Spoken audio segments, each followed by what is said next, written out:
ستاتي وعصافيري. والله المنظر لا يقاوم، صار بدها دواء. بتاخذ لك هيك هالعصفور وبتنزل فيه هيك اسقاط مظلي على الاطراف. يا بسم الله ما شاء الله على هيك منظر تبعنا. شايفيني على هاللون؟ شوفولي على هالمنظر. شايفيني القرشة؟ هي رهيبة رهيبة. من جماعة الستاتي ولا من جماعة العصافيري؟ خلينا نبلش بالعجينة. وللعلم عجينة القطايف أسهل عجينة بالعالم. بيلزمني كاستين طحين متعدد الاستعمالات بنزل فيهم وبنخلهم. بنزل فوقهم بمعلقة صغيرة ممسوحة فانيليا و3 معالق كبار سكر ونص معلقة صغيرة بيكنج بودر وبلحون بنص معلقة صغيرة خميرة ونتوفة ملح صغيرة. كاستين مي وبنزل فوقهم. المي ضروري تكون دافية. بنحرك مزبوط. إذا تواجد عندكم بلندر أو خلاط تقدروا تساووا العجينة فيهم. إذا ما تواجد عندكم بتتموا عم تحركوا العجينة هيك مثلي بالمضرب 5 دقايق. شلون بدي أعرف إنه عجينتي ناجحة؟ بالمعلقة بكل بساطة بطالع المعلقة وبعمل هي الحركة هيك. شايفين هدول الخطين ما لازم يلتقوا مع بعضهم. طيب ولو هالخطين التقوا مع بعض شو بدي ساوي؟ بكب العجينة؟ أكيد لا، بنضيف عليها معلقة طحين وبنرجع بنحرك. برجع بختبرها بتطلع جاهزة و100%. وهلا بغطي الخليط تبعي وبترك العجينة ترتاح شغلة ربع ساعة. ولبين ما ترتاح العجينة تبعنا وتاخذ راحتها على الآخر تعالوا لنجهز القشطة مع بعض. بنجيب لترين حليب كامل الدسم، معلب ما معلب كله بيشتغل، المهم يكون كامل الدسم. نسمي بالله وبننزل فيهم على الطنجرة. نستنى الحليبات لحتى يغلوا. لا تقولوا ما قال لي، بتضلوا جنب الحليبات وكل شوي عملوا لهم هيك تحريكة صغيرة مشان ما يشوط الحليب ويطالع طعمة تشويط ننزع الأكلة كلها. ما مستاهلة، كل شوي منحركهم. أول ما تطلع غلوة الحليبات هيك مثل ما شايفين منطفي عليهم هالغاز ومنجهز فنجان خل أبيض ومننزل هيك فوقهم. بنعمل لهم هيك تحريكة صغيرة مع الخلاط وبتركهم.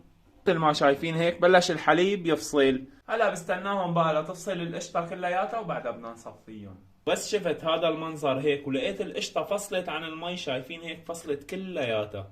هلا باخذ القشطة وبصفيها. اكيد بقدر احشي بالقشطة يلي صفيناها لحالها، بس لحتى ضاعف الكمية شو بعمل؟ بجيب كاستين 3 حليب بنزل عليهم بمعلقتين نشا وبحرك مظبوط. بتمام حرك هيك لحتى يجمد عندي القوام. بس سمك عندي القوام بهذا الشكل بنجيب القشطة يلي صفيناها وبننزل فوقهم وبنعمل لهم تحريكة وبنزل فوقهم بشوية ماء زهر. طبعا الماء زهر حسب الرغبة بس بيعطينا طعمة كتير طيبة وخصوصي بالقطايف.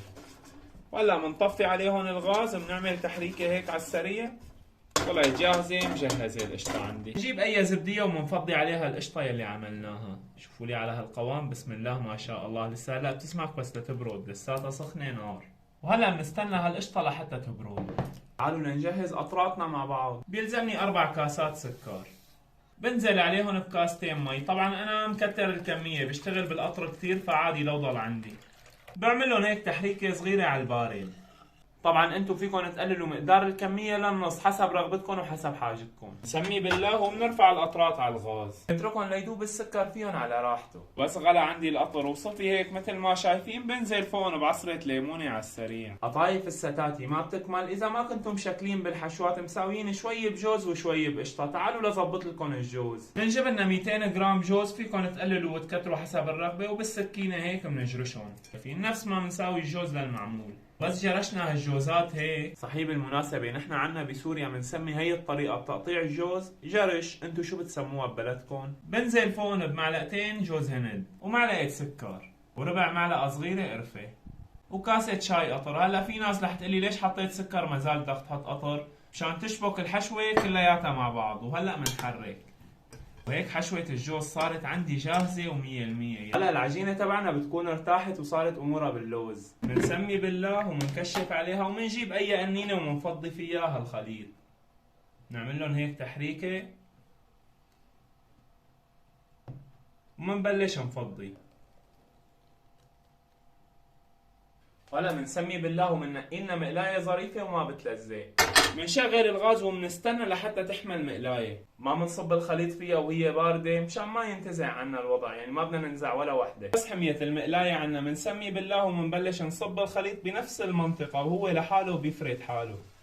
شايفين شلون ولا ابسط من هيك؟ بس طلعت عندي هي الفقاعات بالخليط معناتها العجينه تبعي ناجحه و100%. هلا بتركهم بالمقلايه لحتى يتغير لونهم، يعني بيتغير هذا البلاط بتركهم بالمقلايه ليتغير لون العجينه، بيقلب من البياض على سكري شوي، بس تغير اللون بنسحبهم. يعني بده يصير لونهم نفس الكنار هيك، كل العجينه تصير بنفس لون هذا الكنار، هذا البياض بده يروح. لا بحرك العجينه ولا بشقلبها ولا بساوي فيها شيء، بتركها مثل ما هي لحتى تستوي. بس اخذت عندي هذا اللون خلص معناتها استويت، بسمي بالله وبقيمه. شايفين لي على هاللون؟ بسم الله ما شاء الله. هيك بدها تطلع معي عجينه القطايف وبدك تحرق ايدك. بنجهز اي صينيه بنفرد عليها بشكير وبنبلش نصف القطع هيك مشان ما يعجنوا، وما بحط القطع فوق بعض.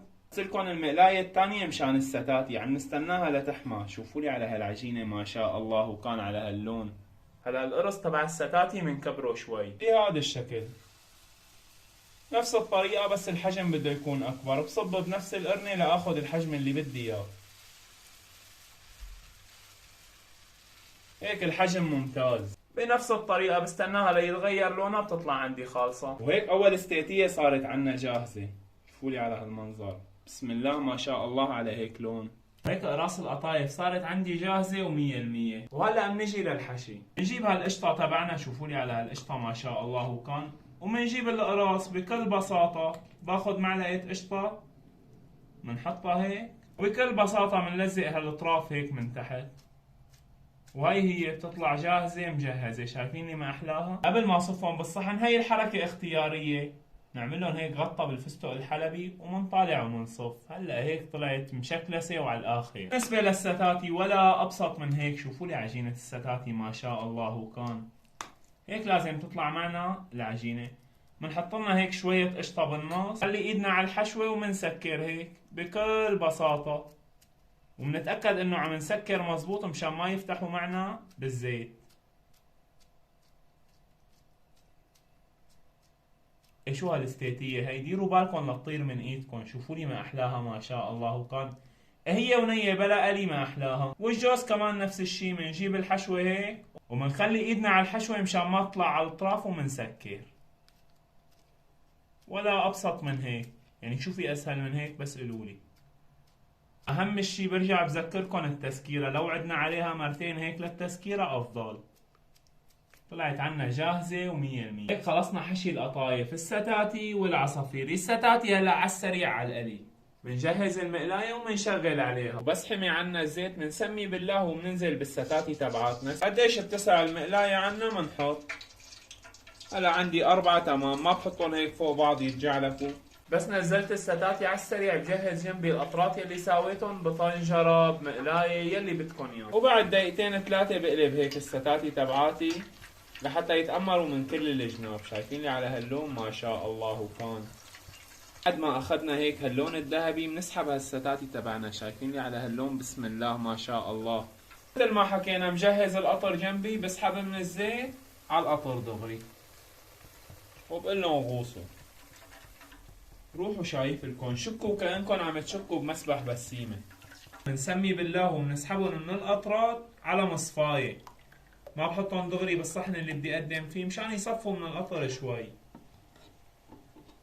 لانه اذا ضلوا بالقطر كثير بتشتشوا.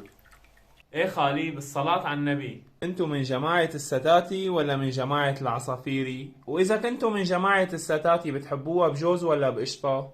ستاتي وعصافيري، إيه والله المنظر لا يقاوم. صار بدها دواء، بتاخذ لك هيك هالعصفور وبتنزل فيه هيك اسقاط مظلي على الاطراف، بتسمي بالله وبتفوت فوتك. بسم الله.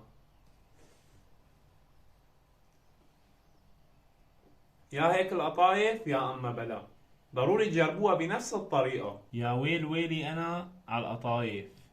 يعني بتحس القطايف برمضان نفس المعمول بالعيد، يعني هيك شي ضروري. روح يا حبيب. شي نغم من الاخر. تعالوا لنشوف وضع هالستاتي. خذ لي اياها هيك. شايفيني القرشة؟ يا بسم الله ما شاء الله على هيك منظر. يا هيك القطايف يا اما بلا. شايفيني القرشة لساتها فيها. وبصراحة انا من عشاق القطايف بجوز من الاخر.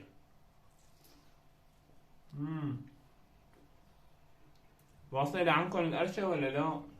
هي رهيبة رهيبة بكل معنى الكلمة. وهيك كل قطايف وانتم بخير. اذا عجبتكم الوصفة زبطوا لنا الامور بمعرفتكم. بشوفكم بفيديوهات لقدام. سلام.